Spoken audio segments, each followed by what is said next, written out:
વાવ-થરાદ જિલ્લાના ભાભર તાલુકાના ચલાદર ગામે રસ્તા બાબતે બે પરિવાર વચ્ચેની માથાકૂટ સામે આવી છે। બોલાચાલી થતા બંને પરિવારોએ સામસામે પોલીસ ફરિયાદ નોંધાવી છે અને પોલીસે આ સમગ્ર મામલે ફરિયાદના આધારે તપાસ હાથ ધરી છે। મારું નામ મકવાણા વિક્રમભાઈ નાગજીભાઈ ઠાકોર અને અમારે થોડીક રસ્તા બાબતમાં એક બબાલ થઈ હતી। એમાં ઠાકોર અશોકભાઈ પ્રભુભાઈ અને ઠાકોર પ્રભુભાઈ દક્ષીભાઈ અને ઠાકોર પાનીબેન પ્રભુભાઈ આ લોકો ત્રણે જણા અમને મારવાના ઈરાદે આવ્યા હતા અને મારી નાખવાની ધમકી અમને આપી છે એ લોકોએ।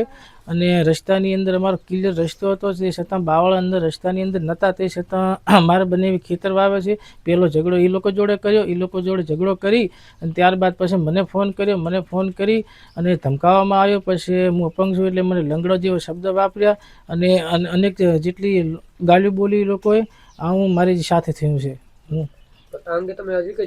આ અંગે પછી અમે ભાભર પોલીસ સ્ટેશનનો સંપર્ક કર્યો અને ત્યાં એક અરજી આપેલી છે। અમે શું માંગ કરશો અત્યારે? અમને ન્યાય પૂરો મળવો જોઈએ, પૂરતે પૂરો કેવી રીતનો ન્યાય રીતનો એટલે એ લોકોને બીજી વખત અમારા જોડે કોઈ આવી ઘટના ના ઘટે અને આવું અમારા જોડે કોઈ કાર્ય ના કરે એ લોકોને એ પ્રમાણે સજા થવી જોઈએ।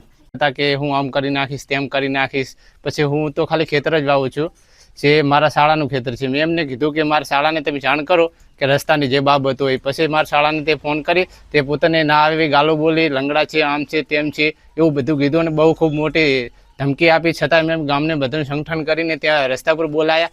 ત્યાં આવી પછી જે પોતાનો આખો પરિવાર બોલાવી અને અમા ઉપર હુમલો કરવાનો પ્રયત્ન કર્યો।